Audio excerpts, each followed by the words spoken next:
భారతదేశాన్ని 6 భౌతిక ప్రాంతాలుగా విభజించవచ్చు. 1. హిమాలయ పర్వతాలు, ఉత్తర మరియు ఈశాన్య పర్వతాలు. 2. ద్వీపకల్ప పీఠభూమి. 3. ఇండో-గంగా మైదానాలు. 4. భారతీయ ఎడారులు. 5. తీర మైదానాలు. 6. ఐలాండ్స్గా విభజించారు. హిమాలయ పర్వతాలు. హిమాలయాలు సమాంతర పర్వత శ్రేణులని కలిగి ఉంటాయి. డార్జిలింగ్ మరియు సిక్కిం ప్రాంతాలలో హిమాలయాలు తూర్పు పశ్చిమ దిశలో ఉన్నాయి. అరుణాచల్ ప్రదేశ్లో అవి నైరుతి నుండి వాయువ్య దిశలో ఉన్నాయి.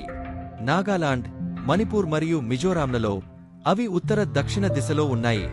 గ్రేట్ హిమాలయన్ శ్రేణి సుమారు పొడవు తూర్పు నుండి పడమర వరకు 2500 కిలోమీటర్లు.